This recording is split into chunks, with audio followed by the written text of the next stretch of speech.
With New Year's resolutions, many of us will make a vow to eat healthier, and that's a good thing. But what about our beloved pets and their nutrition? Greetings, Naturopathic Dr. Dennis Black here, and I'm on a mission to provide better nutrition for cats and dogs because truthfully, all pet food is dead food, which is why we created Rough Greens and Meow Greens in the first place. We bring their food back to life with live vitamins, minerals, probiotics, enzymes, omega oils, antioxidants, and so much more. All in a tasty formula that your dog and cat will love. You can improve your pet's coat, digestion, energy, and have less vet bills. Let 2025 bring a new year and a new pet. Get a Jumpstart trial bag, normally $20. Get a 100% discount with promo code BESTFRIEND. You just cover the shipping. Go to roughgreens.com, use promo code BESTFRIEND. Bring your pet's food back to life with Rough Greens. So good, your pet will ask for it by name.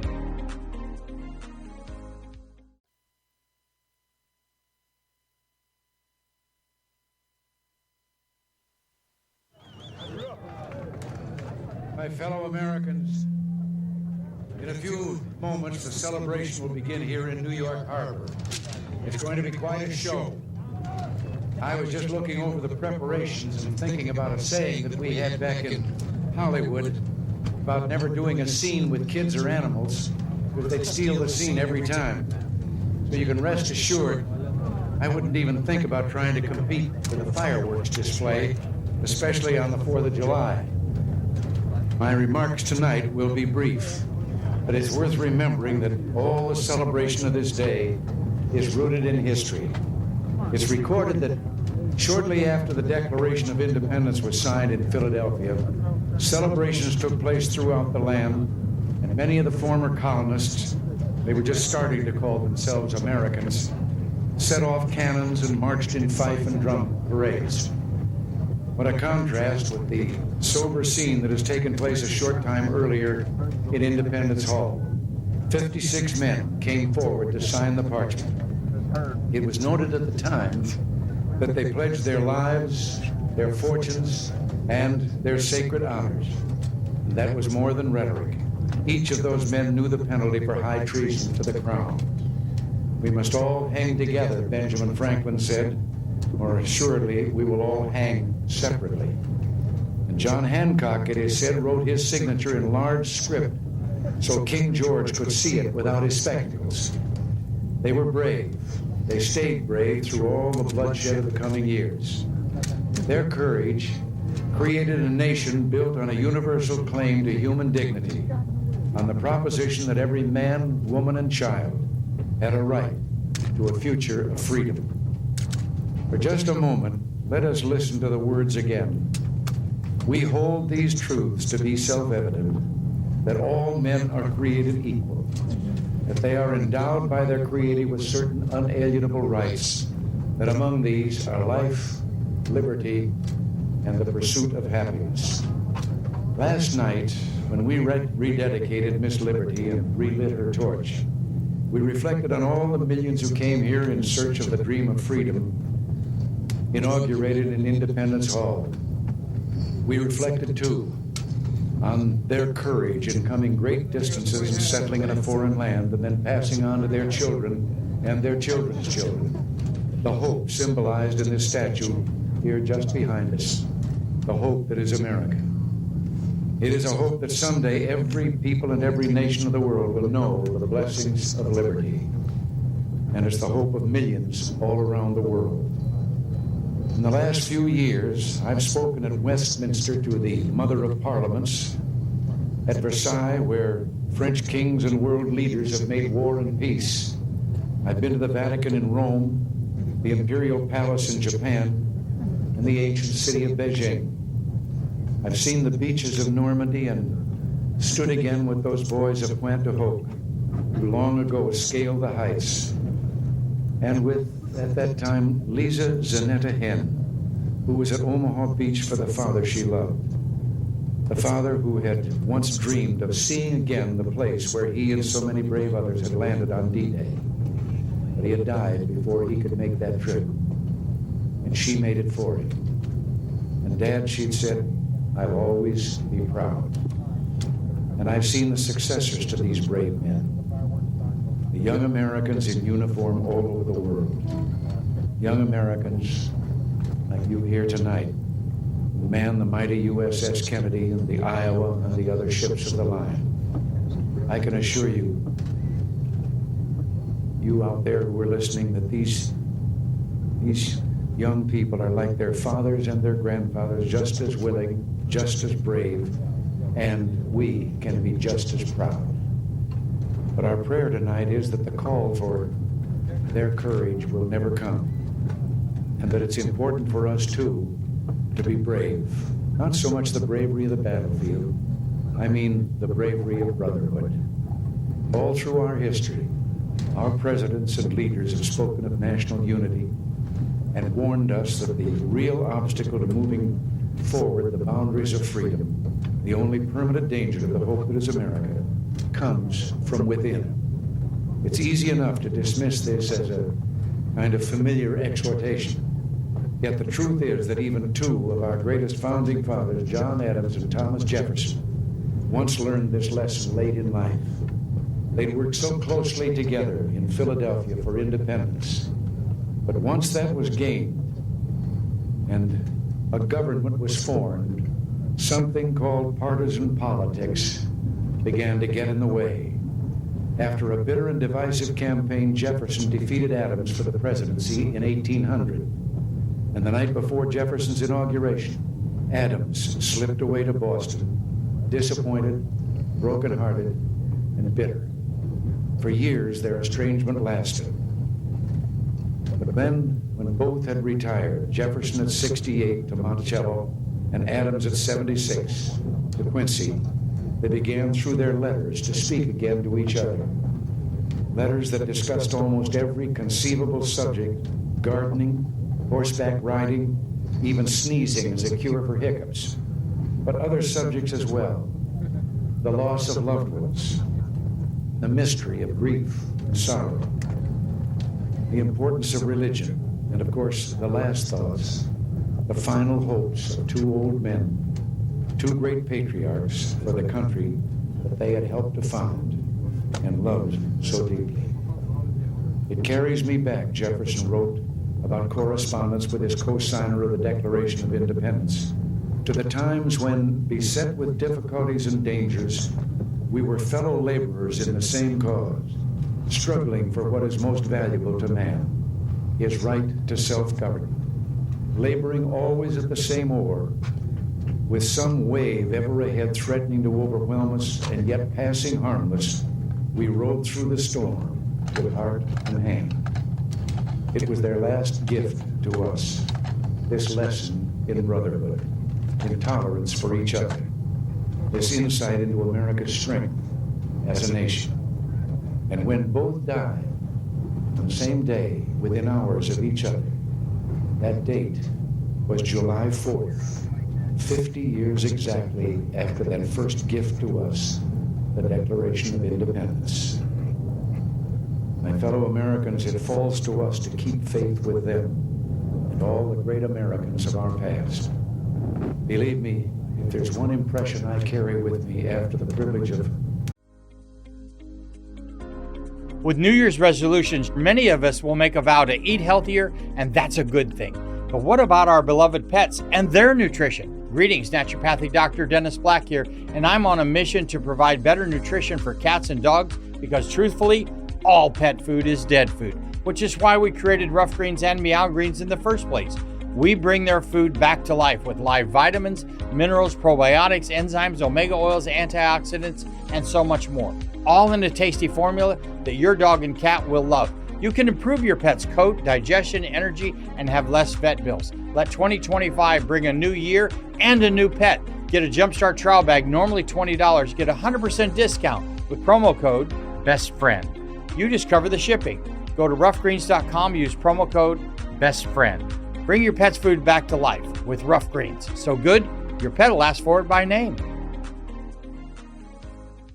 If you're a facilities manager at a university, you know students rely on the cafeteria for breakfast, lunch, dinner, and the occasional late-night snack. So when a dishwasher breaks down and dirty plates pile up, the mess hall can turn messy in the blink of an eye.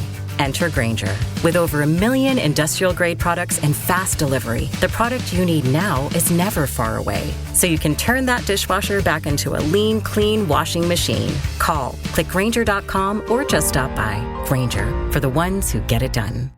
Holding for 5.5 years the office held by Adams, Jefferson, and Lincoln. It is this, that the things that unite us, America's past of which we're so proud, our hopes and aspirations for the future of the world and this much-loved country, these things far outweigh what little divides us. So tonight, we reaffirm that Jew and Gentile, we are one nation under God. The black and white, we are one nation indivisible. That Republican and Democrat, we are all Americans. Tonight, with heart and hand, through whatever trial and travail, we pledge ourselves to each other and to the cause of human freedom, a cause that has given light to this land and hope to the world. My fellow Americans, we're known around the world as a confident and a happy people. Tonight, there's much to celebrate and many blessings to be grateful for. So while it's good to talk about serious things, it's just as important and just as American to have some fun. Now, let's have some fun. Let the celebration begin.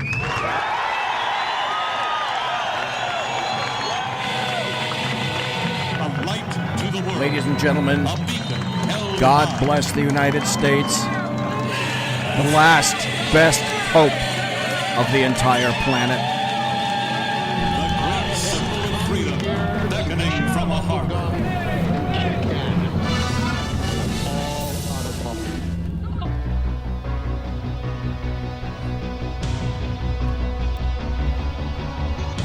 Ladies and gentlemen, boys and girls, children of all ages, welcome to the July 4th edition of the Bloviating Zeppelin's Berserk Bobcat Saloon radio show, live and direct from the SHR Media studios. You got a belly up to the bar, we've kept your seat, and it's great to see you back.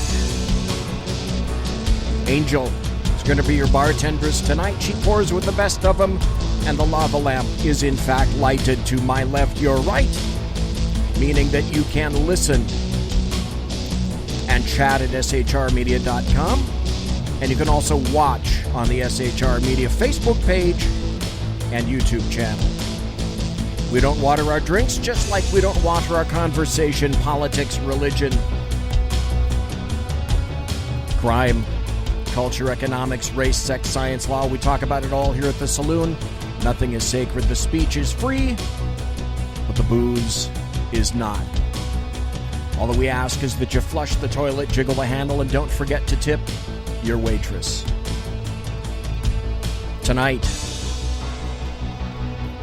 it's July 3rd, the year of our Lord, 2018. And this is the show where we continue to impress upon everyone listening now in the chat room, listening later in podcast, that leftists simply fail to comprehend the first rule of holes.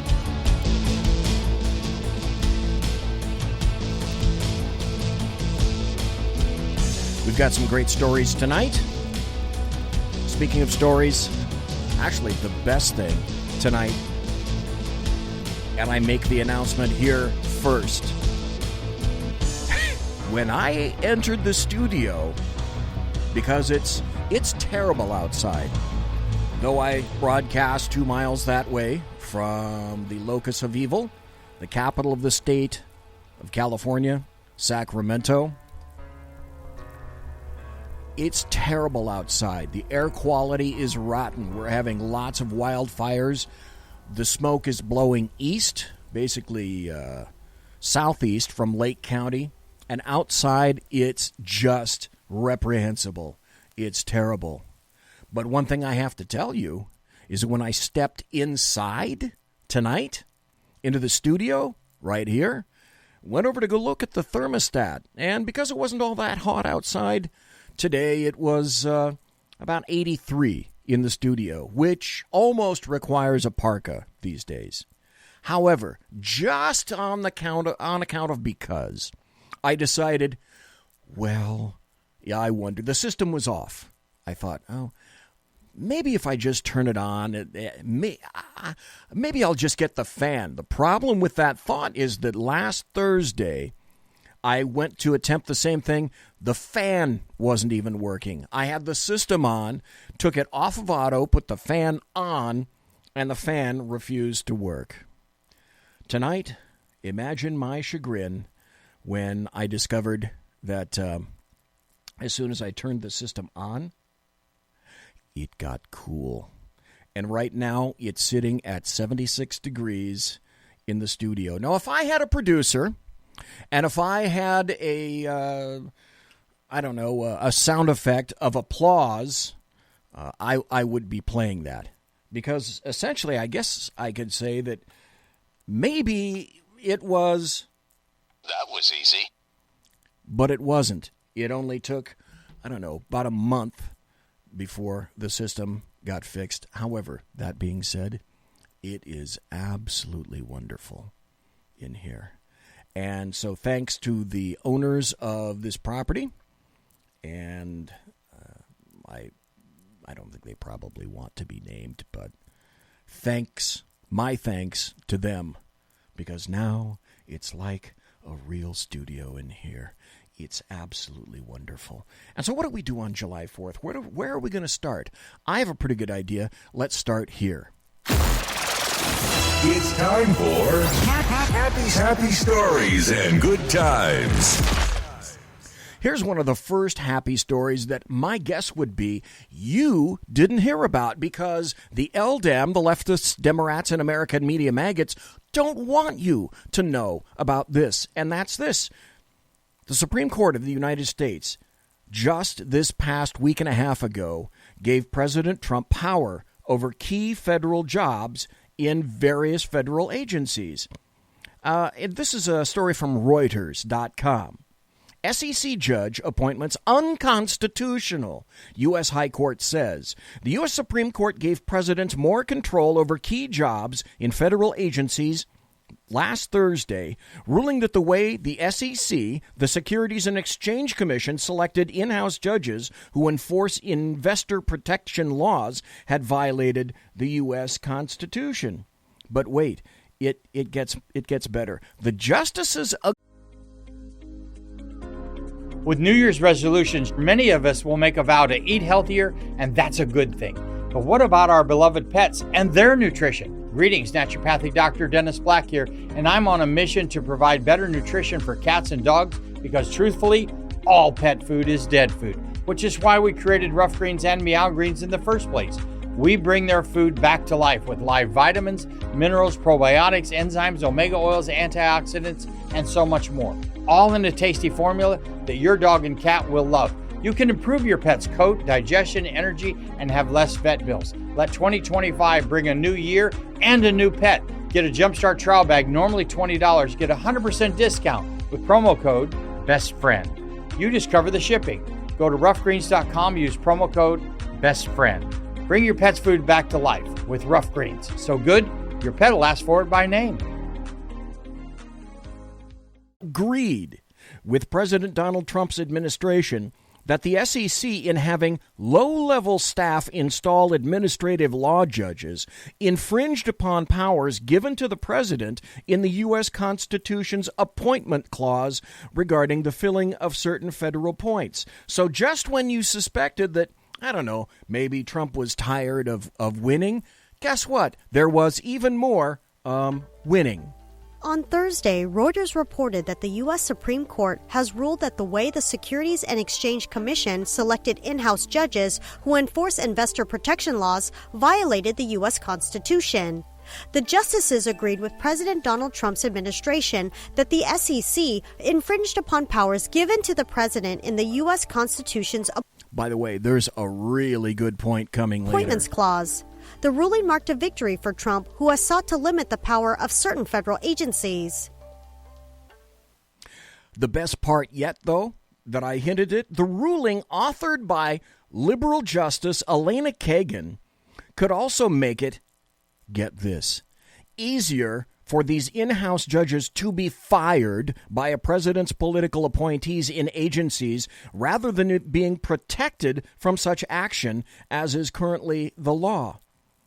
And that's wonderful news. Then, from across the pond, let's go zipping right across the Atlantic, fly across the country, go across the Atlantic, and this is a great cut that I happened to pick up, and it's an administrator from Poland speaking to someone from the BBC, I believe, and this is wonderful. It happens to be, oddly enough, about a topic that weighs heavily on most everyone's heart these days, immigration. Well, what was said? Let's listen. Okay, let me put that point. We cannot leave Italy alone. Let me put that point to Mr. Tuczynski, because let me just ask Mr. Tuczynski, how many refugees has Poland taken? 0. And you're proud of that? If you are asking me, if you are asking me about Muslims' illegal immigration, none, not even one, will come to Poland. Not even one if it's illegal. That's why I love Poland. By the way, if you've never been to Poland or you don't have Polish friends, which I did when I was working for the sheriff's department, but Poland, by the way, absolutely adores the United States. We took over 2 million Ukrainians who are working, who are peaceful in Poland. We will not receive even one Muslim because this is what we promised. But I asked not about illegal immigrants. I asked about refugees. And Jean-Claude Juncker, the Commission President, says that you're racist. You sound proud of the fact that you haven't taken any refugees. Of course, because this is what our people are expecting from our government. That's number one. This is why our government was elected. But this is why Poland is so safe. This is the Oh, stop. Absolutely correct, mister. Reason why we had not even one terrorist attack. Look at the streets in Poland, and we can be called populists, nationalists, racists. I don't care. I care about my family and about my country.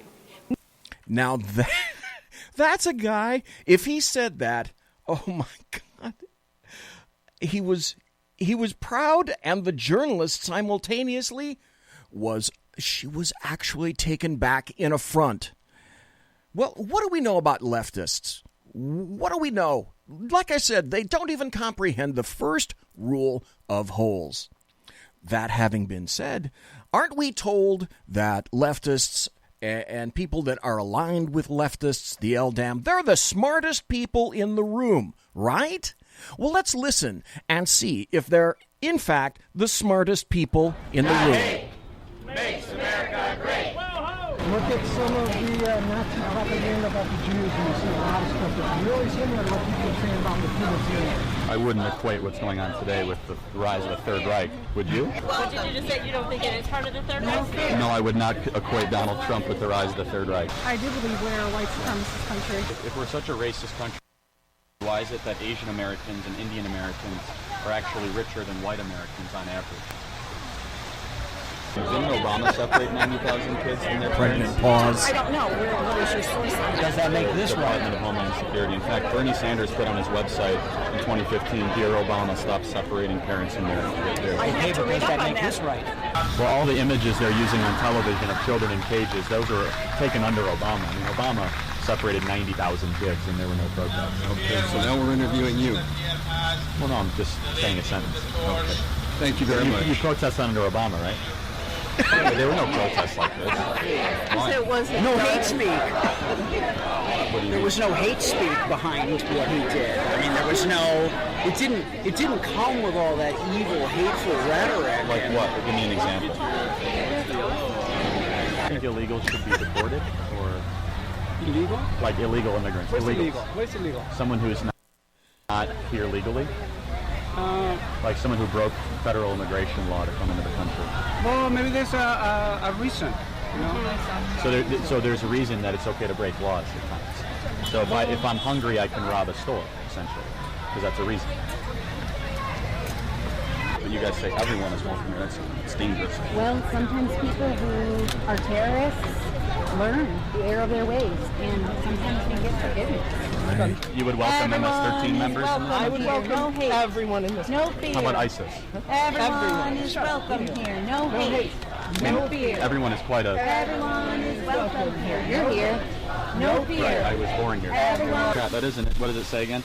Completely out of control, promoting accountability, a cleaner environment, equal and fair protections for all people.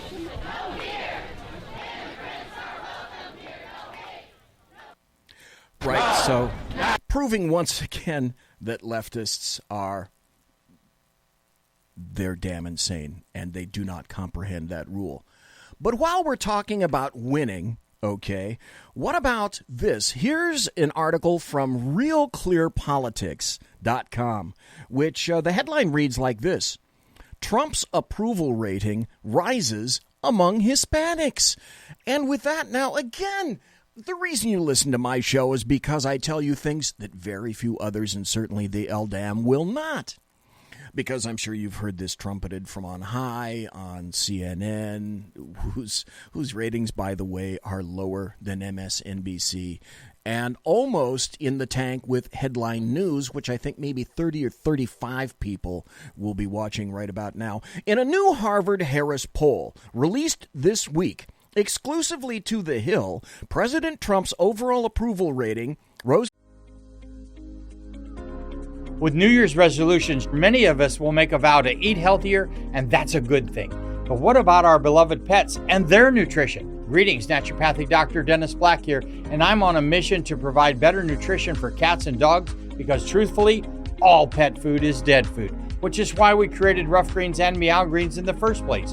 We bring their food back to life with live vitamins, minerals, probiotics, enzymes, omega oils, antioxidants, and so much more. All in a tasty formula that your dog and cat will love. You can improve your pet's coat, digestion, energy, and have less vet bills. Let 2025 bring a new year and a new pet. Get a Jumpstart trial bag, normally $20. Get a 100% discount with promo code BESTFRIEND. You just cover the shipping. Go to roughgreens.com, use promo code BESTFRIEND. Bring your pet's food back to life with Rough Greens. So good, your pet will ask for it by name. To 47%, just 2 points shy of the highest level of his presidency per that survey. The main driver of his growing popularity now? A stunning 10% rise in Trump approval among Hispanics. Now stop, just for a second. If I had a producer, that producer would right now be, let's see, a 10% approval among Hispanics.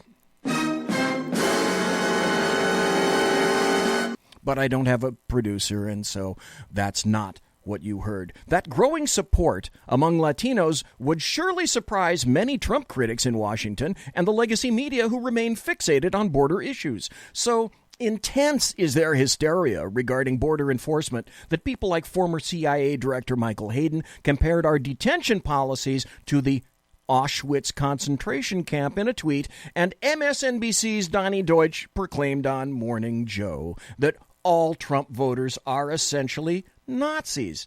Amid that media madness, Main Street America focuses not so much on concocted controversies, but on bread and butter kitchen table issues like rising wages and soaring confidence among small businesses and consumers. Very salient paragraph coming up. Hispanics, by definition, are primarily a working class demographic, as we on average own only a tenth of the household wealth of white families. Thankfully, President Trump's policies of tax cuts and regulatory relief point to a brighter economic future for all wage earners, including Hispanics. For example, an incredible 2 million Americans have dropped off food stamps since Trump was elected. What did we call President Barack Hussein Obama? 8 years during his entire 8-year tenure. He was the food stamp president. Amazing how that works out. In the most recent governmental jobs report, wages for non-managerial workers rose at a 2.7% annual clip, the highest in a decade. The jobless rate for non-college graduates just hit the lowest level since 2001. These gains are highly beneficial to hardworking Hispanics as Trump's policies continue to lift the economic underdogs. And yet, the LDAM and GAUPs don't get it.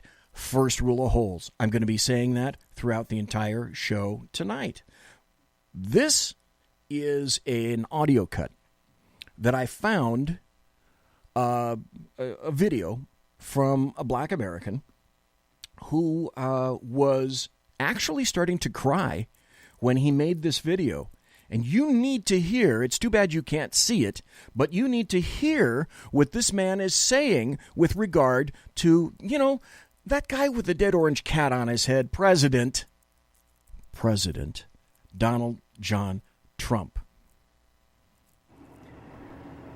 I was just sitting here watching President Trump talking about Foxconn and explaining all of the things that he's doing for America.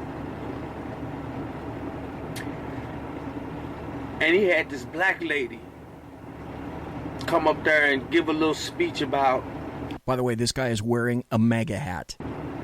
How her life has changed because of some of his accomplishments and whatnot. If you want to see the video, by the way, he's on Twitter at Henry Davis. His name is Henry Davis. And I'm just so proud. I'm just proud to be an American, And again, Barack Obama, I respected the office. I respected the fact that he was the president, but ain't nobody like Trump, man. If you want to work, it's jobs out here. And I'm literally I'm just crying because I'm like, it's just a good time to be alive and to be able to witness what's really going on. And we got a chance. I'm just talking about from a black perspective. If you really want... Democrats don't want to hear anything this man has to say. What he's saying is completely anathema to Democrats. And by the way, just to give you a little bit of a preview, I am going to be here. By the way, no Sackhead show tomorrow. Clint is going to be gone, and I'm going to be grilling and chilling. However, Thursday, I will be back. And we're going to talk a good portion up front on Thursday about the hashtag walk away, because that is a terrible, terrible portent for the Democrats and the LDAM. Oh my God, are things changing? Work and get up off your ass and do something. You can do it. I just thank God for President Trump. I ain't never met the man. I don't know the man. But I'm just talking about what he's doing for our country and what he's doing for our people. Black people working, you know what I'm saying? Jobs is coming back. Factories is opening up. He helping with the drug epidemic and all that. It's just a beautiful time to be alive, y'all. Y'all got to excuse me, but I'm wearing my feelings on my shoulder right now, and I'm just happy to be an American and where at least I know I'm free. Go Trump. And cry. I got to ask you, on the day before the 4th of July, can you think really of any kind of a better testimonial to where America is right now than what that man just said? Conservative media done right. You're listening to the SHR Media Network. Hey, it's Sean from the Sackheads Radio Show. Also one of the owners here at the SHR Media Network. Are you opinionated? Have you ever wanted to do your own show? Have you ever heard somebody like the Sackheads and go, yeah, I could probably do that better? Well, now's your chance. Send me a 5-minute clip at sackheadsradio@gmail.com, and maybe you can be part of the SHR broadcasting team. sackheadsradio@gmail.com.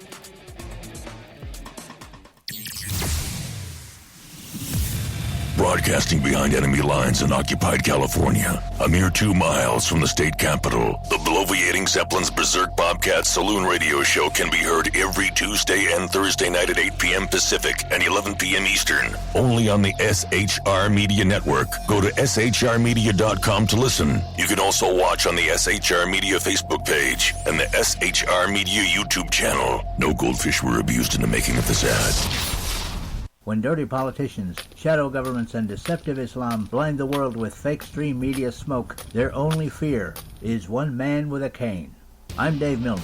Join me through shrmedia.com, highplanestalkradio.com, and the Western Free Radio Network at Spreaker, YouTube, and iTunes for a different perspective weekly on the Unpleasant Blind Guy. And catch me on Jeff Mitchell's EDL Radio on blogtalkradio.com. There's no surrender ever, because truth is not always pleasant. Hey guys, it's Sackhead Clint. I'm excited to tell you about a brand new show here on the SHR Media Network. I'm teaming up with the one and only all-powerful, the bloviating Zeppelin, sitting here to my left, bringing to you a fresh new show here on the network. It's Against Tyranny. And we'll be picking up where the Sackheads left off. Excited to be with you, sir. Sackheads Against Tyranny. We're going to chat. We're going to chat Wednesday nights. Sackheads Against Tyranny. Wednesday night, 11 p.m. Oh, it's the same time, right? 11 p.m. Eastern, 8 p.m. Pacific. Same SAC time, same SAC channel. Yeah. SHRmedia.com. See what I did there? It's your business diva here, Melanie Collette. I am inviting you to a front row seat as I discuss some of the most intriguing details of wealth and finance with today's movers and shakers in the world of business. Listen in and discover financial truths on a global, domestic, and household scale. Uncover topics that will impact your wallet today and in the future. Money Talk with Melanie airs Monday through Friday, 5 p.m. East, 2 p.m. West, right here on SHR Media and High Plains Pundit Talk Radio. You can't afford to miss it. Human by race, Christian by faith, American by nationality, and conservative by choice. Reverend Ralph J. Chittum Sr. is the right guy on SHR Media from 8:05 to 9 p.m. Monday through Friday.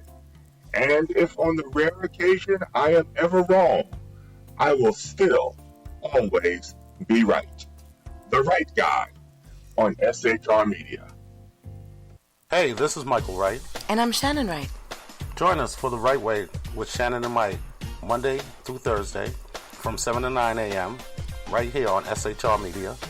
Why are they joining us? For fun things like sports, politics. Oh, maybe some news and entertainment?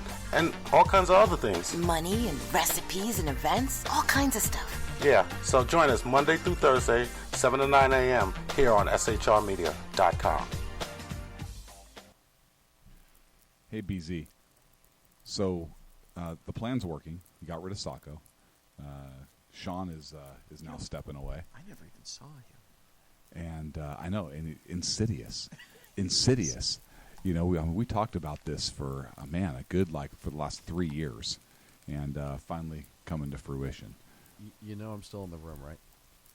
It's almost like he's here still. Did you hear that? Yeah, it's kind of. It's amazing. It's kind of at you. It's kind of eerie. Kind of a poltergeist. Like a poltergeisty thing. Yeah, Sackheads Against Tyranny. You're listening to the SHR Media Network.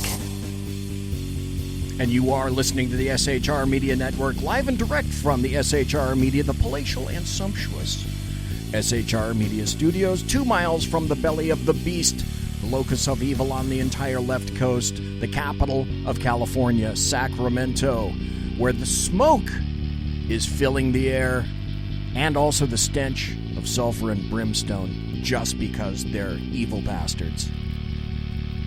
The one plus that I should mention? Oh yeah, there's air conditioning in the studio tonight. Baby, happy about that. Look at all the people in chat. We got Mike in chat, Dave in chat, Whiskey Dale in chat, Mary Brockman in chat, Beantown Billy in chat, GJ Maple in chat, and one viewer. Great to have you all here as we discuss and perhaps chortle just a little bit at the first rule of holes. Got to cut with Chris Pratt coming up He's a star of Guardians of the Galaxy, and he's also in the new Steven Spielberg production of Jurassic Park. He happened to really set some leftists on fire when he made a speech at the MTV Awards. We'll get right into that right after this. Here's an article by Kurt Schlichter, and it's called "Never Trumpers Suffer Yet, Another Utter Humiliation."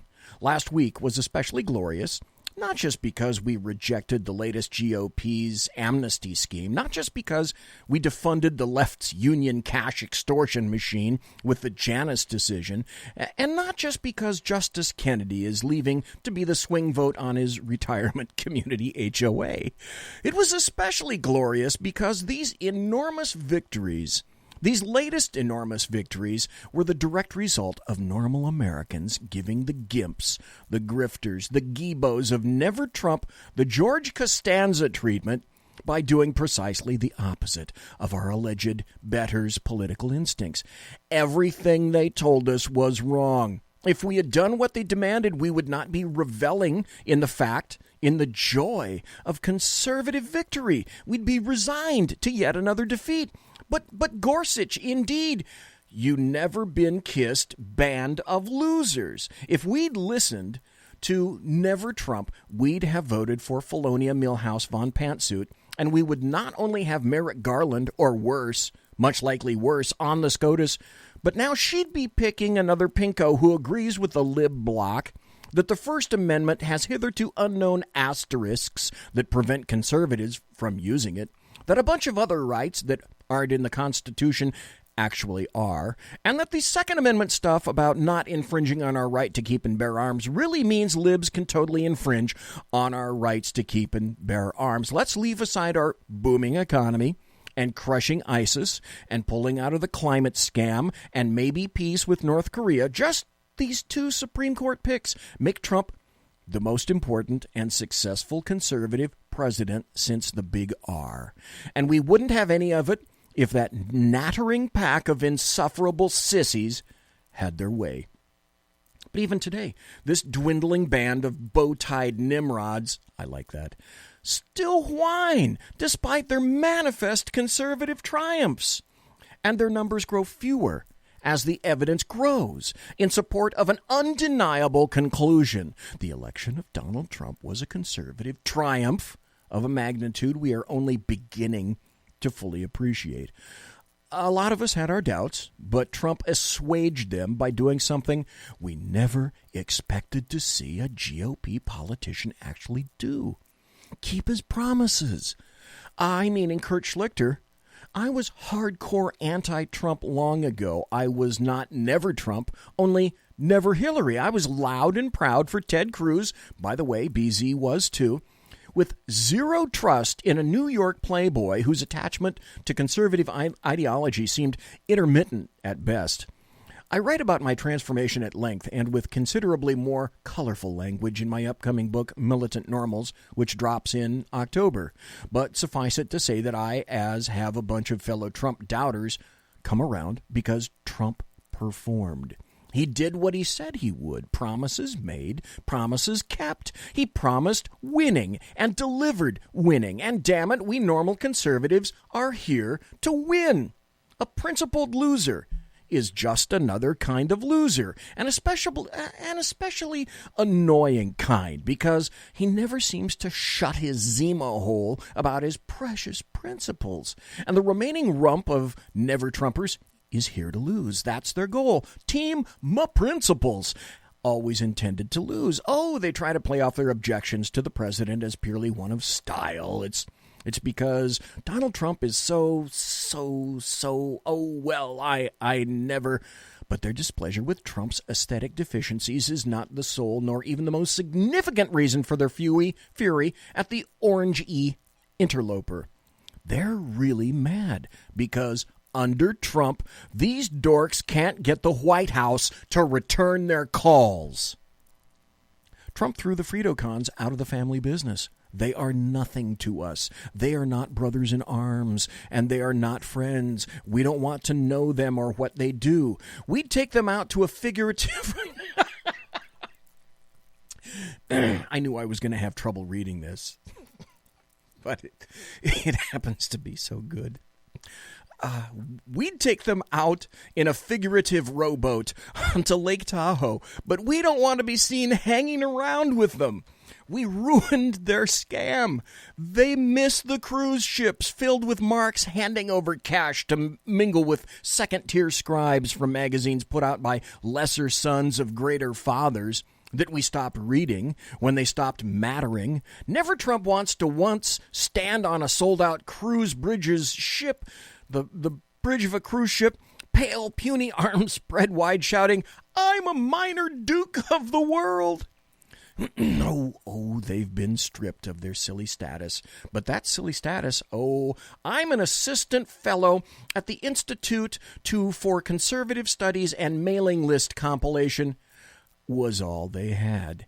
In the D.C. milieu they want to return to, they were never kings or even princes, though they sure dig the hereditary titles vibe, but just minor royalty jealously guarding their little tiny fiefdoms. Sure, the liberal establishment ran things, but the professional cons had their own pretty gigs, pretending to resist, pretending to care, all the while treading water in a sea of mediocrity and ineffectuality. That was enough for them, though. They got enough money to survive and got occasional talk show invitations, and they were secure in their place. So what if Hillary crushed Jeb or whoever, or who cared? You just ramped up your fake opposition pose and let the subscriptions and donations roll in. But the marks caught on. The normals went for an outsider who had zero interest in making sure Conservative Inc. kept humming along. Never Trumpers blamed Trump, and by extension, uppity normals like us who dared to defy them, for taking all that away, for prying them out of their safe, lucrative sinecures, feeding the suckers the line that they were there in the swamp fighting for us. We figured out that they really reached their own secret truce with the establishment. The official conservative opposition pretended to fight, and the establishment pretended it was really an opposition. The punchline pundits like George Will still clung to the hope that someday, somehow, the rubes, us rubes, you, me, will fall back into line and things are going to be back to business as usual. Will started the week off by announcing to great fanfare among the liberals who wish his ilk was still the soft, yielding, useful face of conservatism, that all of us who should vote for Democrats in November, that all of us should vote. Do you remember this? That they said that? George Will included? Yeah, that we should vote for Democrats in November to show Trump who's boss. This is a little BZ interjection here. Are you fucking kidding me? But this conservative insurgency is all about us showing George and his doofus pals who's boss. It's not them. Not anymore. I discussed the Nefer Trumpers extensively in Militant Normals because their combination of condescension, greed, and betrayal was a huge factor in creating the desperation that turned normal Americans toward the most unlikely conservative hero imaginable. And in my book, I ruthlessly exploit my ability to use the kind of colorful language that fully describes them and their doings. Pre-order it to own the squishes like a boss. This week was a watershed for achieving the conservative renaissance the true conservatives that populate the dwindling Never Trump movement promised us for decades, but never could and never actually wanted to deliver. Their response to it, not surprisingly, was more whining about how Trump is icky, how humiliating it must be to wake up every morning as a putative conservative who dreads looking at Twitter for fear of seeing yet another conservative grand slam by the guy you thought was really dumb and yet who keeps cleaning your clock. It's still kind of sad to watch the spectacle of these clowns still making fools of themselves. The liberals, they never respected them, though they still let them do panel hits on the occasional MSNBC show to help out with the narrative. And we normals don't care anymore. Never Trumpers are Fredo. Except Fredo at least had the dignity to go away. Hooey. That's why I like Kurt Schlichter. Because he nails it and then hits it out of the park. By the way, now I indicated, if I can find it here we go, that Chris Pratt, the actor Chris Pratt, went to the MTV Awards, and he was given some kind of a lifetime award by MTV, a massive leftist organization. And then Chris Pratt had the audacity, the fucking unmitigated audacity, to actually say this in his speech to people in attendance and who watch MTV. Oh my God. It is our pleasure to present this year's Generation Award to Chris Pratt. The Generation Award to Chris Pratt, meaning he represents their generation. Oh, how little they understand what they just did.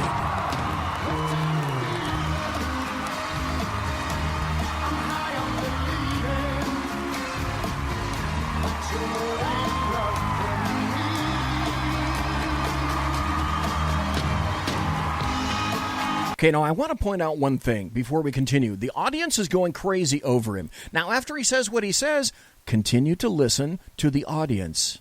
Continue to listen to their response.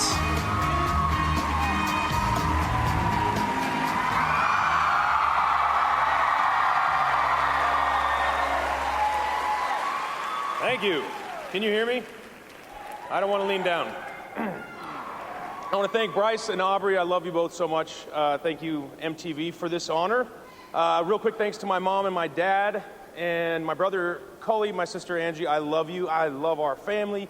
We didn't have a pot to piss in growing up, but we laughed our butts off every day, and we still do. And a special mention to my son, Jack, who will watch this one day. Kid, I love you. I love you more than anything in the world.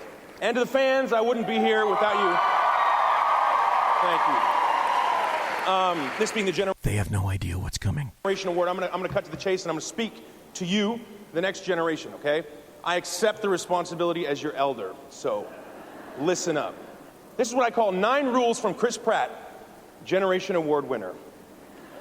Number 1, breathe. If you don't, you'll suffocate. Number 2, you have a soul. Be careful with it. Uh-oh. Number 3, don't be a turd. If you're strong, be a protector, and if you're smart, be a humble influencer. Strength and intelligence can be weapons, and do not wield them against the weak. That makes you a bully. Be bigger than that. Number 4, when giving a dog medicine, put the medicine in a little piece of hamburger, they won't even know they're eating medicine. Number 5, doesn't matter what it is, earn it. Thank A you. good deed, reach out to someone in pain, be of service, it feels good and it's good for your soul. Number 6, God is real. God loves you. Uh-oh. God wants the best for you. Believe that. I do. Number 7, if you have to poop at a party, but you're embarrassed because you're going to stink up the bathroom, just do what I do, lock the door, sit down, get all the pee out first, okay? And then once all the pee's done, poop, flush, boom. You minimize the amount of time that the poop is touching the air, because if you poop first, it takes you longer to pee, and then you're peeing on top of it, stirring it up, the poop particles create a cloud, goes out, and then everyone in the party will know that you pooped. Just trust me, it's science. Number 8, learn to pray. It's easy, and it's so good for your soul. And finally, number 9, nobody is perfect. People are going to tell you you're perfect just the way you are. You're not. You are imperfect. You always will be, but there is a powerful force that designed you that way. And if you're willing to accept that, you will have grace. And grace is a gift. And like the freedom that we enjoy in this country, that grace was paid for with somebody else's blood. Do not forget it. Don't take it for granted. Are you as shocked as I was that these words are coming out of his mouth? God bless you. Please get home safely. Thank you. And that was that. Amazing. So Chris Pratt got an overwhelming response from the audience. The only thing that I'm afraid is that he may experience a couple future difficulties in acquiring roles. Now we're going to roll on, because we're still going to be talking about leftists and the first rule of holes and what they may or may not be learning. And a lot of people have said, now, if you recall, although I'm not trying to rub anyone's nose in this, but in 2016, late 2016 and early 2017 in January, Beasy was saying, you know what? President Trump is going to get a minimum of 2 SCOTUS picks in 4 years. And then in later January, I began to say, you know what? I'm hearing information to the effect that the second of those SCOTUS picks is going to occur sometime this summer. And guess what? It had, since the retirement of Justice Anthony Kennedy. So, you have to ask yourself then this question. Who could stop a Trump SCOTUS nomination? Could it be the Democrats? Or could it be actual Republicans? And at this point, I can tell you that there's at least one Republican who is vowing to do precisely that if he doesn't get his way. It was Senator Jeff Flake from Arizona, a man doing justice to his own last name. This should not be completely unexpected, because he learned at the lap of the master of it all, the master Republican rhino himself, Senator John McCain, also of Arizona. Now, this is from rollcall.com. Flake confirms he's stalling Trump's judicial nominees over tariffs. Senator Jeff Flake has gone public with his threat to stall judicial nominations, seeking action to rebuff President Donald Trump on tariffs. It comes more than a week after the Arizona Republican first held up the nomination of Britt Grant to be a judge in the Atlanta-based 11th Circuit Court of Appeals on the Judiciary Committee. So here's a Republican operating essentially independently, just like he was taught by Senator John McCain, because after all, it's about them and no one else. If they don't get their way, they're going to shit in the punch bowl, essentially. We've approved a number of judges. That's important, Flake said. But Article 1, the Congress, Article 2, the executive, are important as well. So just to make sure that he doesn't go along with President Trump, he decided that he was going to take matters into his own hands. And like I say, this is perfectly in keeping with what I call the McCain Doctrine, which distills down to this: it's all about me. It will always be about me. And when in doubt, see the first part of that sentence, okay? So maybe I'm not the biggest fan of John McCain. However, a cautionary tale. However, a dime was dropped, though, and somehow Flake got in line. I would love to have been a fly on the wall for that conversation. Now, from ArizonaAZCentral.com, Jeff Flake says he won't stall Supreme Court pick over tariff dispute. Like I say, somebody got a phone call. U.S. Senator Jeff Flake said Wednesday he would not try to strong-arm the Trump administration on tariffs or other issues by withholding his support as a Supreme Court nominee. Great, Jeff. Get your ass in line, you lame duck piece of crap. But he was a lame duck, and he was about to piss in the champagne.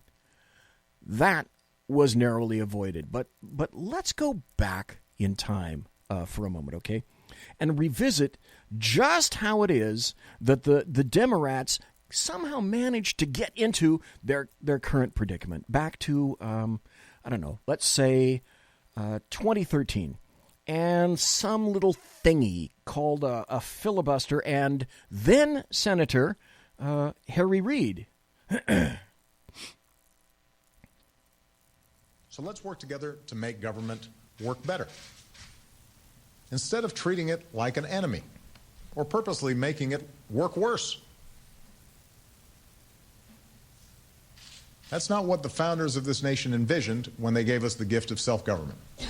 Now, I want you to listen to what Obama has to say here, because it's exactly what the leftists aren't saying now about this administration. So when Obama says it, it's good.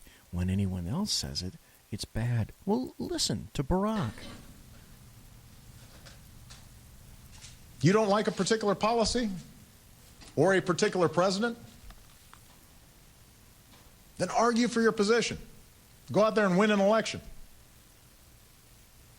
See, at this point, though, he's addressing that to the GOP, thinking in his fetid brain, we're not going to win crap.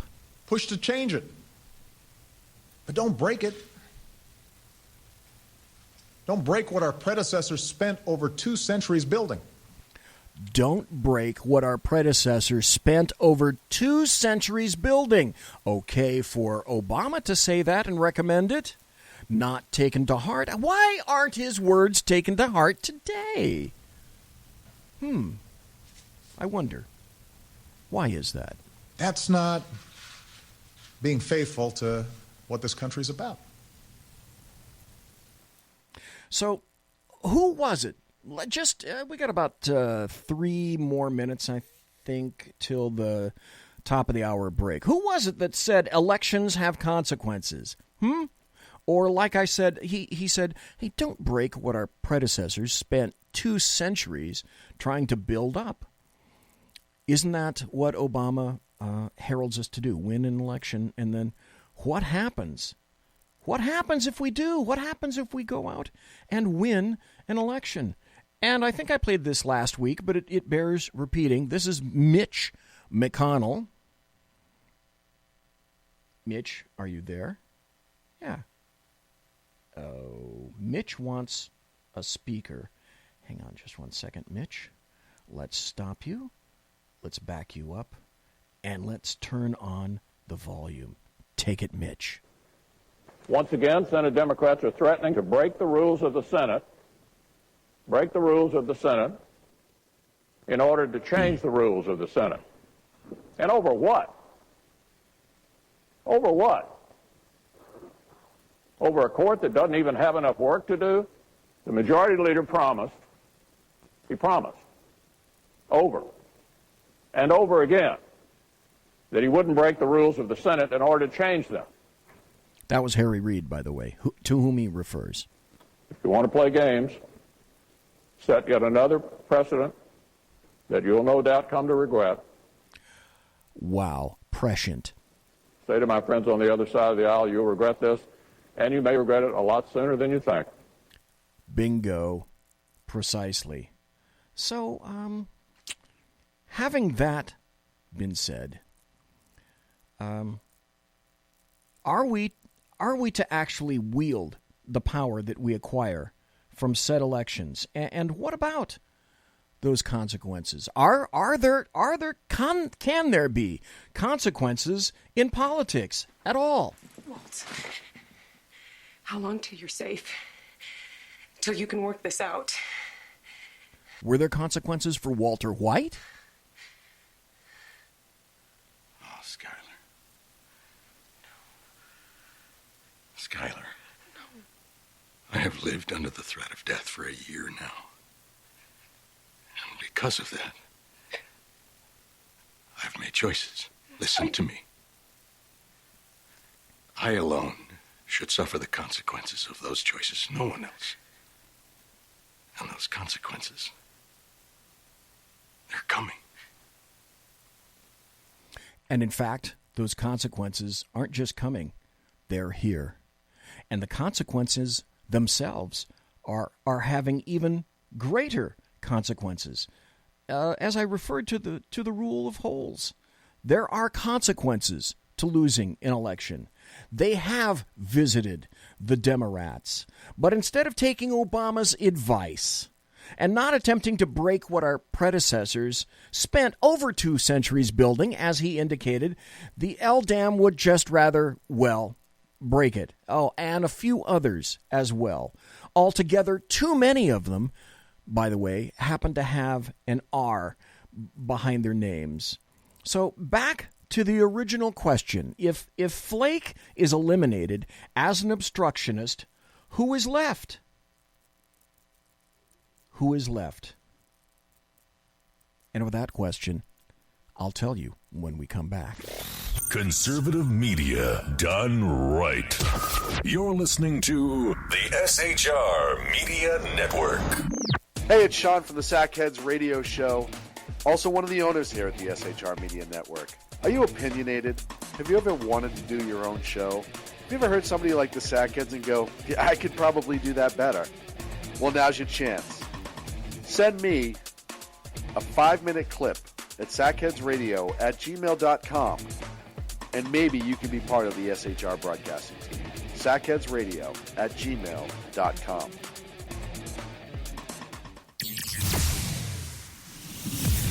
Broadcasting behind enemy lines in occupied California, a mere 2 miles from the state capitol, the bloviating Zeppelin's Berserk Bobcat Saloon radio show can be heard every Tuesday and Thursday night at 8 p.m. Pacific and 11 p.m. Eastern, only on the SHR Media Network. Go to shrmedia.com to listen. You can also watch on the SHR Media Facebook page and the SHR Media YouTube channel. No goldfish were abused in the making of this ad. When dirty politicians, shadow governments, and deceptive Islam blind the world with fake stream media smoke, their only fear is one man with a cane. I'm Dave Milner.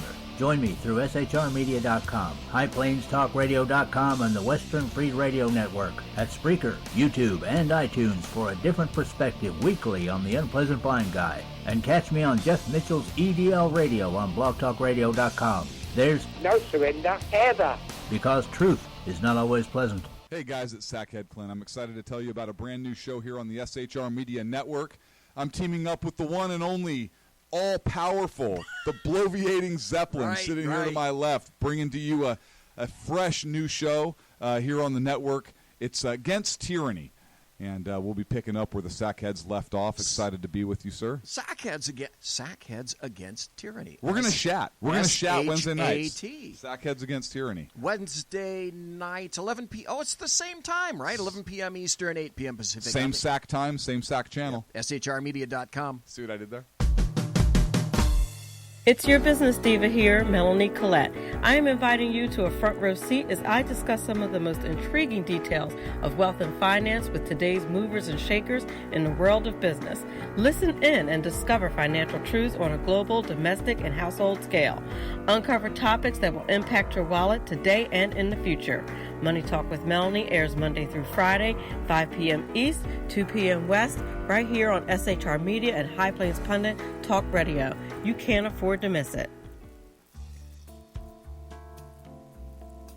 Human by race, Christian by faith, American by nationality, and conservative by choice. Reverend Ralph J. Chittum Sr.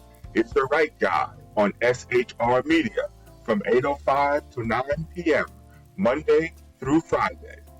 And if on the rare occasion I am ever wrong, I will still always be right. The right guy on SHR Media. Hey, this is Michael Wright. And I'm Shannon Wright. Join us for The Right Way with Shannon and Mike, Monday through Thursday from 7 to 9 a.m. right here on SHR Media. Why are they joining us? For fun things like sports, politics. Oh, maybe some news and entertainment? And all kinds of other things. Money and recipes and events, all kinds of stuff. Yeah, so join us Monday through Thursday, 7 to 9 a.m. here on SHRmedia.com. Hey, BZ. So the plan's working. You got rid of Sacco. Sean is now stepping away. I never even saw him. And I know, and insidious. Insidious. You know, we talked about this for, for the last 3 years. And finally coming to fruition. You know I'm still in the room, right? It's almost like he's here still. Did you hear that? Yeah, it's kind of... It's amazing. It's kind of at you. It's kind of eerie. Kind of a poltergeist. Like a poltergeisty thing. Yeah, Sackheads Against Tyranny. You're listening to the SHR Media Network. And it's hour 2. The first hour, boom, gone, just like that, done. Out of here. You're out of here. The second hour coming up right now. On the July 4th, the pre-July 4th edition of the Bloviating Zeppelin's Berserk Bobcat Saloon radio show, live and direct from the SHR Media Studios, where right down there, you can't see it, but right down there, this is grand, this is white, this is grand. Right down below me, on my right-hand side, right below where that red light is, right there, down below. It's too bad I can't take the camera down there.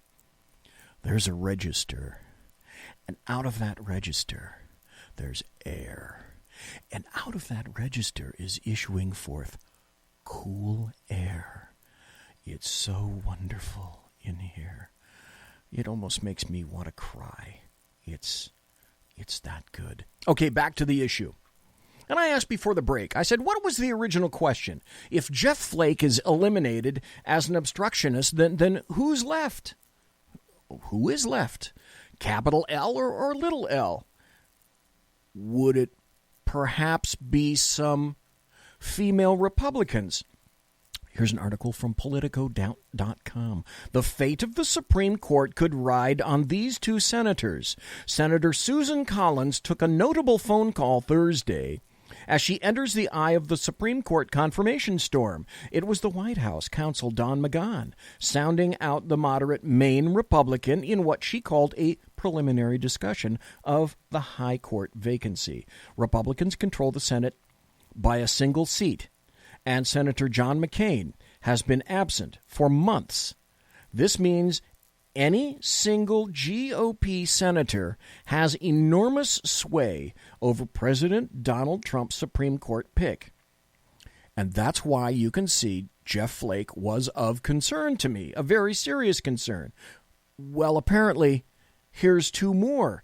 So, okay, I admitted many times since 2016 that I voted for Donald John Trump, the guy with a dead orange cat on his head, for two very, very specific reasons. The first one was he's not Hillary Rodham Clinton.